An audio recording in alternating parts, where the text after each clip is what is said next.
This is the day that people across the region and around the world have been working, striving, hoping, and praying for. They have done things over the last month that I think were really unthinkable. Nobody thought this could happen. With the historic agreement we've just signed, those prayers of millions have finally been answered. As you know, the hostages have been returned, and further work goes on having to do with the, sadly to say, bodies. Together we've achieved what everybody said was impossible. At long last, we have peace in the Middle East, and it's a very simple expression, peace in the Middle East, and we've heard it for many years, but nobody thought it could ever get there, and now we're there. I want to congratulate everybody sitting in these first few rows and standing behind me. I don't know why they chose to stand, but I promise I'll make it short, okay? We are not going to keep you standing for long. These are great leaders. After years of suffering and bloodshed, the war in Gaza is over. Humanitarian aid is now pouring in, including hundreds of truckloads of food, medical equipment, and other supplies, much of it paid for by people in this room. Civilians are returning to their homes. The hostages are reuniting. I mean, it's beautiful. I'm just watching it backstage. The level of love and sorrow, I've never seen anything like it. It's amazing when you see they haven't seen their mother, their father. They haven't seen them in such a long time, and they lived in a tunnel, a very little tunnel, very deep. And the level of love is just incredible. It's a beautiful thing to see. In one sense, it's so horrible that it could have taken place, but in another sense, it's so beautiful to see. A new and beautiful day is rising, and now the rebuilding begins. The rebuilding is maybe going to be the easiest part. I think we've done a lot of the hardest part because the rest comes together. We all know how to rebuild, and we know how to build better than anybody in the world. I want to express my tremendous gratitude to the Arab and Muslim nations who helped make this incredible breakthrough possible, and you really did. To President el-Sisi of Egypt, who is so generously hosting us today. And I want to thank you for the outstanding job your country is doing in so many different ways and for helping us so much with this peace agreement. I also want to thank the President for the escort of 6 fighter jets. Oh, we looked out the window, we said, I hope they're friendly, and they turned out to be very friendly. But we had 3 on each side, and they are beauties right out of the great, really American manufacturing hub. We make the greatest military equipment in the world. We have the strongest military in the world by far. And I knew exactly what those planes were, and I knew exactly how much you paid for those planes, too. You paid a lot, but you got a pretty good deal. And they are great planes, and we just appreciate it. That was quite an escort in. That was very impressive. But Air Force One was really, it was covered with Egyptian desert just a few months ago. If you think about it, just a few months ago it was Egyptian desert, and now it was just a few feet off our window.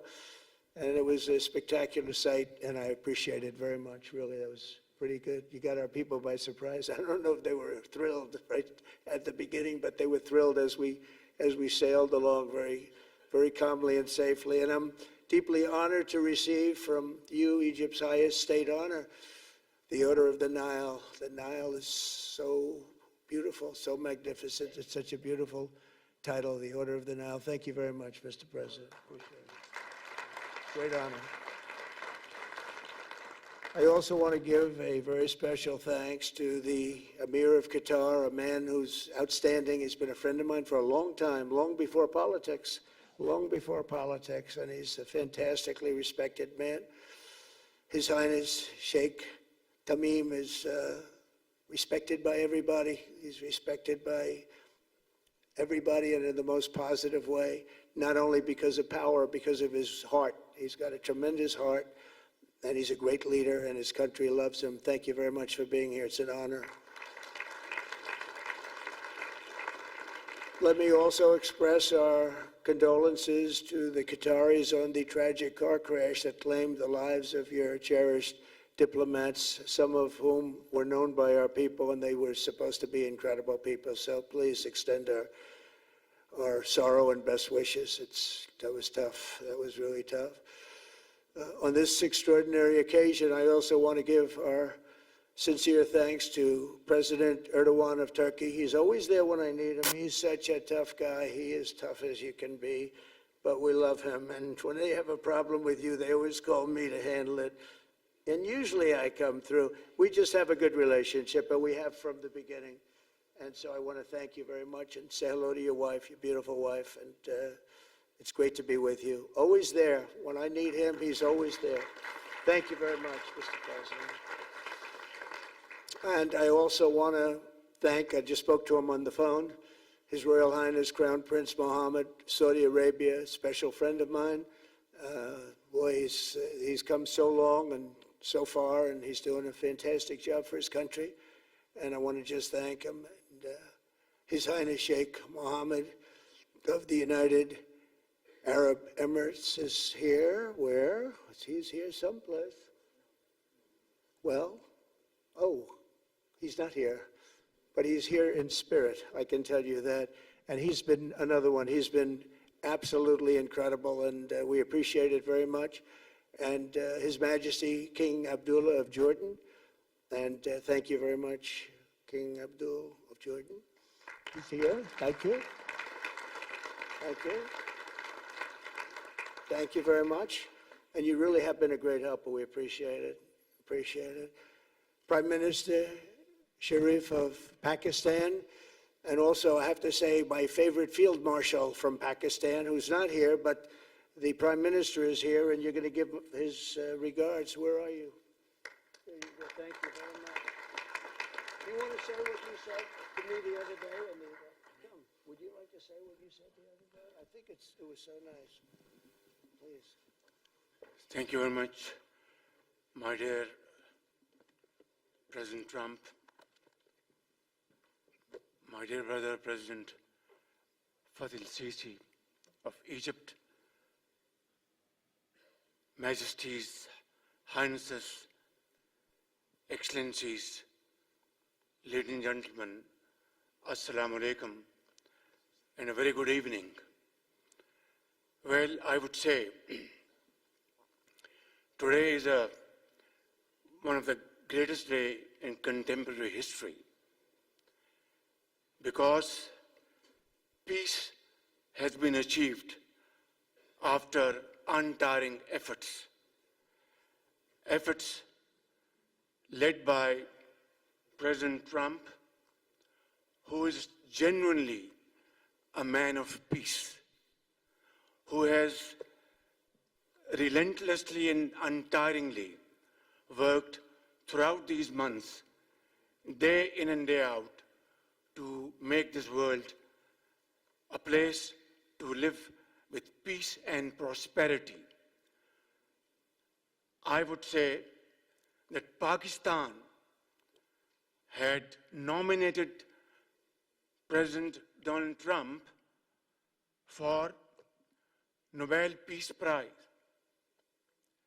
for his outstanding, extraordinary contributions to first stop war between India and Pakistan, and then achieve ceasefire along with his very wonderful team. And today, again, I would like to nominate this great president for Nobel Peace Prize, because I genuinely feel that he is the most genuine and most wonderful candidate for Peace Prize, because he has brought not only peace in South Asia, saved millions of people, their lives. And today, here in Sharm el-Sheikh, achieving peace in Gaza is saving millions of lives in the Middle East. Mr. President, I would like to salute you for your exemplary leadership, visionary leadership. And I think that you're the man this world needed most at this point in time. World would always remember you as a man who did everything, went out of the way to stop 7 and today 8 wars. I would like to thank my very dear brother, Sheikh Tamim. He's Akh al-Shaqiq, who has really worked very hard along with others to achieve peace in this region.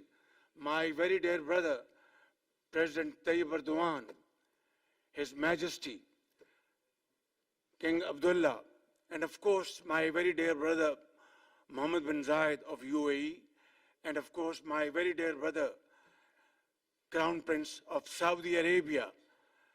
And he has also been very, very helpful and contributed very valuably in this wonderful peace process. Ladies and gentlemen, I wouldn't want to take more of your time. Suffice it to say, had it not been for this gentleman, not only, who knows, India and Pakistan are both nuclear powers. Had he not intervened along with his wonderful team, during those 4 days, the war could have escalated to a level. Who would have lived to tell what happened? And similarly, here in this part of the world, in the Middle East, Mr. President, your valuable contribution along with President Sisi, I think history will remember in golden words. I wouldn't say more, except God bless you, God give you long life to serve like this for all time to come. Thank you very much.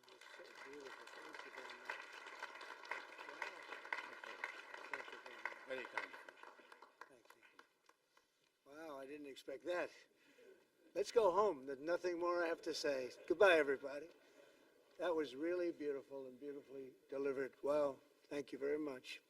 Also with us is President Prabowo, a very incredible man of Indonesia.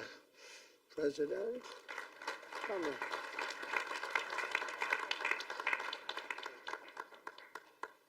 Great job. President Abbas of the Palestinian Authority. See, we have them all. We have them all. Great, great. It's good to have you. And so many others. I really have a list here. This first 3 rows and what's standing behind me, I don't know why they chose to stand, but that's there. They're going to be very famous tomorrow. Also, we have the Arab League is represented by His Excellency, and thank you very much for being here. Thank you very much.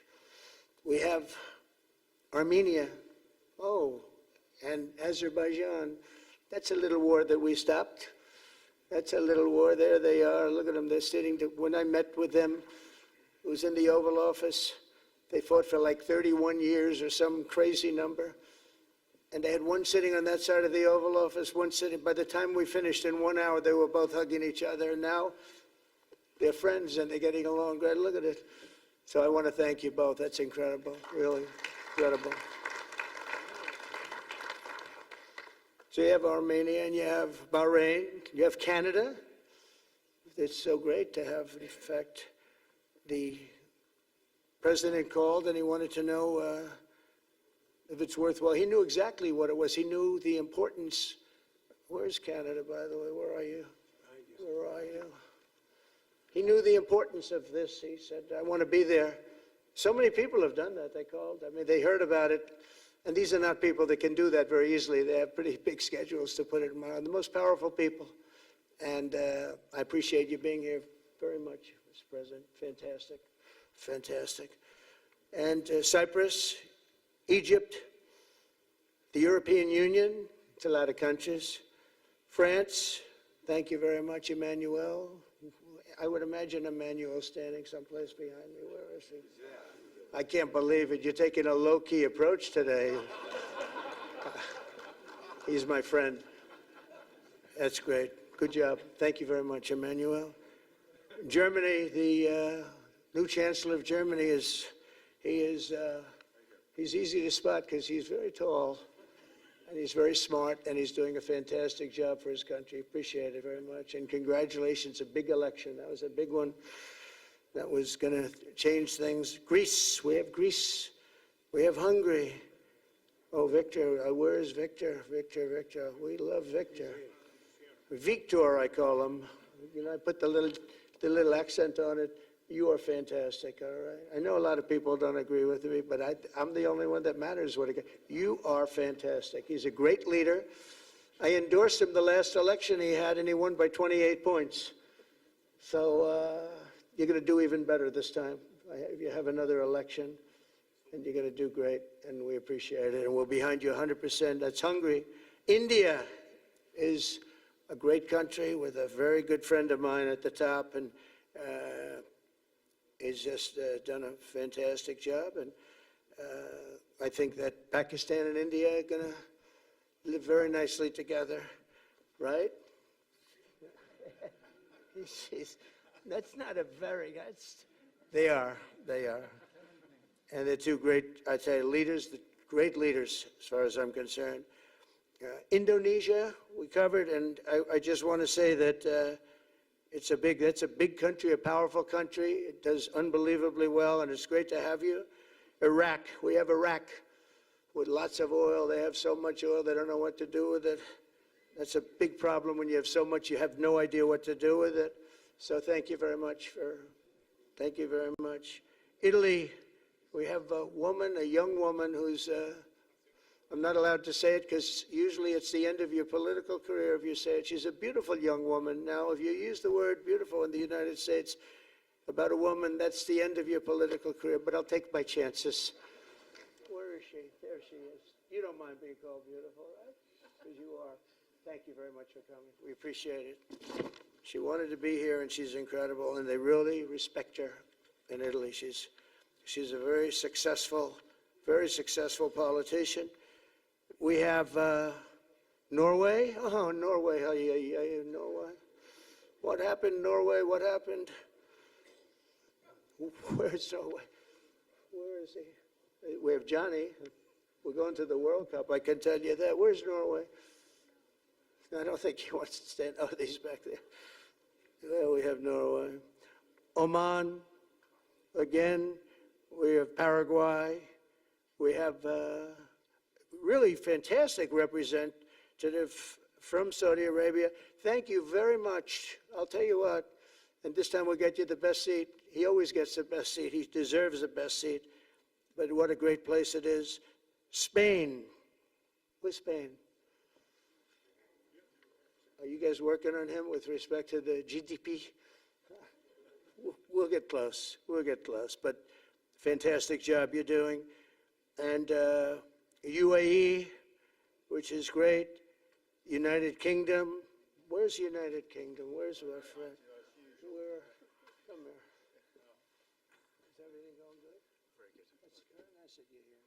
These people all came in like 20-minute notice, and I think it's fantastic. And we have so many others, and just so many others. And it's such a compliment to what we're doing, because what we've done is something very unique and very special. So it's perhaps the wealthiest and most powerful group of nations ever assembled at one time, which is a big thing. We have achieved together in recent days a change that really is historic, and it's going to be remembered forever. And I want to thank the American team for their amazing work, and I want to thank, I think he'll go down as the greatest Secretary of State in the history of our country. I really believe that, Marco, or I wouldn't say it. Marco Rubio, I wouldn't say it. Maybe I would. You're doing a great job. I'll tell you, he's on course to do it. We've done a lot of work in 9 months. We've done a lot of work. I say that, 1 year ago, a little more, but 1 year ago, America, the United States of America was it was a dead country. The king told me, and I use that, he said, sir, 1 year ago it was a dead country. Today you have the hottest country anywhere in the world, and it is. It's the hottest country. So many investors are here. We have over $17 trillion being invested in the United States, which is a record that nobody has ever beaten. I don't think anybody will. And we still have 4 months to go before it's a year. So So in 8 months, we have over 17 trillion. We're actually very close to $18 trillion. There's never been, as an example, the previous administration had less than $1 trillion over 4 years. We have, we're close to breaking $18 trillion in 8 months. That's pretty amazing. No country's ever done that. I want to also thank Special Envoy Steve Witkoff and my son-in-law and a great guy, Jared Kushner. And I even have my daughter here, Ivanka. Ivanka, please stand up. Ivanka's here. Wow. Thank you. Thank you, Ivanka. We have a great team, and we have, as you know, General Raisin Kane. We have John Radcliffe. We have Tom Barrack. We have really a lot of good talent. We have Pete Hegseth, who's now Department of War as opposed to Department of Defense. We made a little change. Somehow I like the name better, so do you, so do a lot of people. But the momentous breakthrough that we're here to celebrate tonight is more than the end of the war in Gaza. It's with God's help, it'll be the new beginning for an entire beautiful Middle East. From this moment forward, we can build a region that's strong and stable and prosperous and united in rejecting the path of terror once and for all. We want to get rid of the terror and get on to other things. There are many other things in life that are so good. The final sprint to this deal began less than 3 weeks ago on the sidelines of the United Nations in New York. I met with many of the people in this room, and it all just started coming together. I've known so many of you for so long. You're friends of mine. You're great people. I have a couple I don't like in particular, but I won't tell you who. I have actually a few of them I don't like at all. But you'll never find out who they are. Well, maybe you will, come to think of it. But I have most of you who I like a lot, and I respect a lot. Maybe that's more important. We listened, and we exchanged ideas, and we kept pushing forward until the job was done, and the first steps to peace are always the hardest. And today we've taken them, and we've put them all together, and we've come up with this beautiful mix like nobody thought was possible. And as you know, I've just come from Israel. It was an amazing day to watch the hostages come in and to watch all of the other things and do all of the other things that we did. And like all of us here this evening, the Israeli people are overjoyed that the war has ended. Many of you have had dancing in the streets. They had dancing in the streets. And they've been dancing for weeks now once they heard about this and they heard that it was even a possibility. They're elated at the arrival of the hostages and excited to begin this new chapter for the entire region, and it's going to be that, and they are going to be great partners, and I hope everybody's going to join the Abraham Accord. I like to say the Avraham.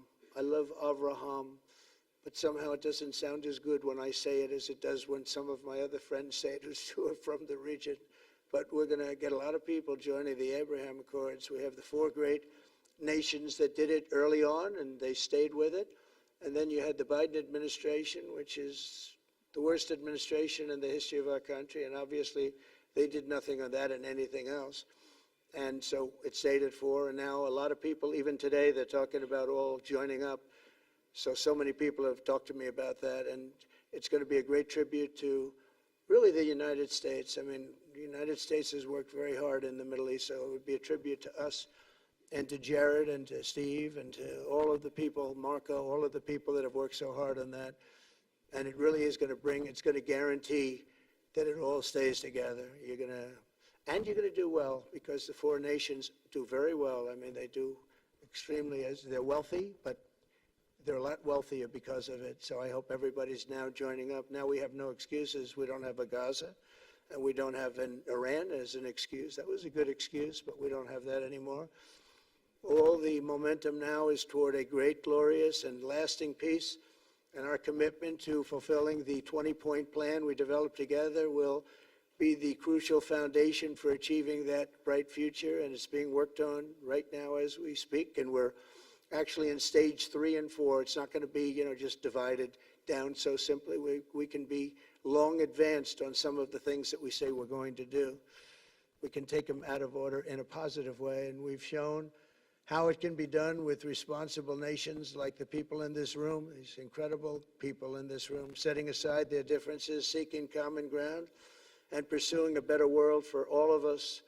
And that spirit's my dream, that we all get together and enjoy our life. And we're going to put some of you on the Board of Peace. Everybody wants to be on the Board of Peace. They said, would you be the chairman? I say, I'm pretty busy too. But whatever we can do to have peace in the Middle East, it's worth it. But everybody wants to go on the Board of Peace, so we're probably going to enlarge it. We're going to get, and the leaders, the top people, the top leaders, they want to be on the Board of Peace. A beautiful term. At first I wasn't sure, and then I realized how beautiful it is. And for the people of Gaza, the focus now must be on restoring the basics of a good life.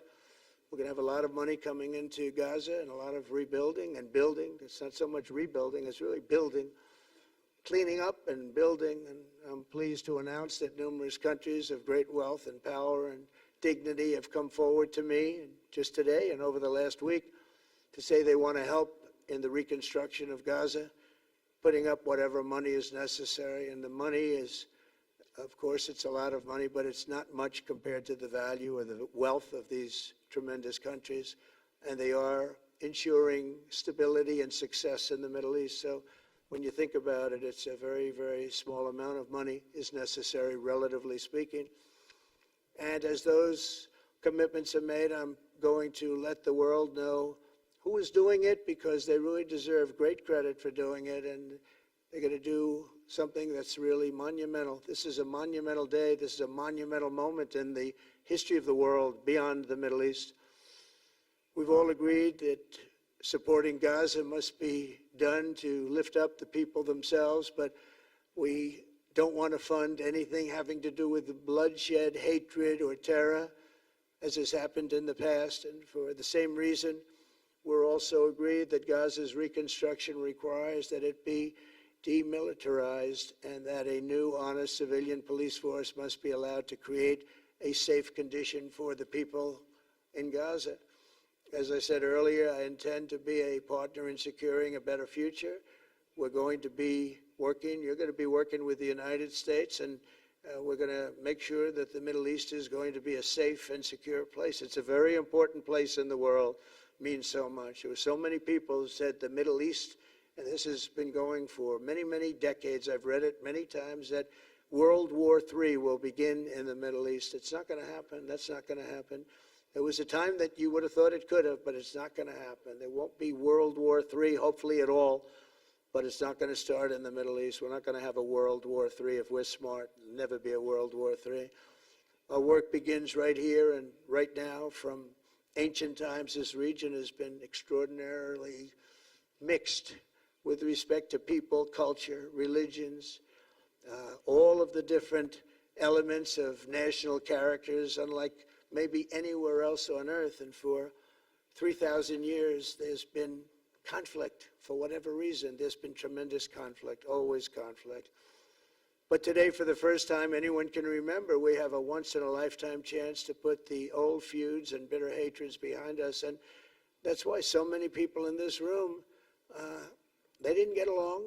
Some did, some didn't, but they're getting along now. This has brought the people together. This is the first time the Middle East crisis has brought people together as opposed to driving them apart. And to declare that our future will not be ruled by the fights of the generations past, which is foolish. So together, let us continue in the spirit of cooperation and goodwill that has finally brought us to this incredible, historic breakthrough. If we do together, we will reach the Middle East's incredible destiny, a safe and prosperous and beautiful crossroads of culture and commerce, faith in humanity and geographic center. This will be the geographic center of the world. So I just want to thank everybody for being here. I want to thank you all for what you've done and for this quick notice. It all came together just at one little period. It just came together. It's, the greatest deals happen that way. If you do anything about deals, that's all I've done all my life is deals. The greatest deals just sort of happen. And that's what happened right here. And maybe this is going to be the greatest deal of them all, not just nation building, not just having to do with this or the political whims. This will be maybe the greatest deal of them all, period. And I want to thank all of you and all of these great nations and this region for what it's gone through and all of the fights it's had, or life over death and hope over strife and harmony over hatred. That's what we want. We want it to be that way because together we're going to forge a magnificent, great, and enduring peace. I want to just end by saying God bless you all. God bless the Middle East. God bless your countries, and God bless you. Thank you very much, everybody. Thank you. Thank you very much. Thank you.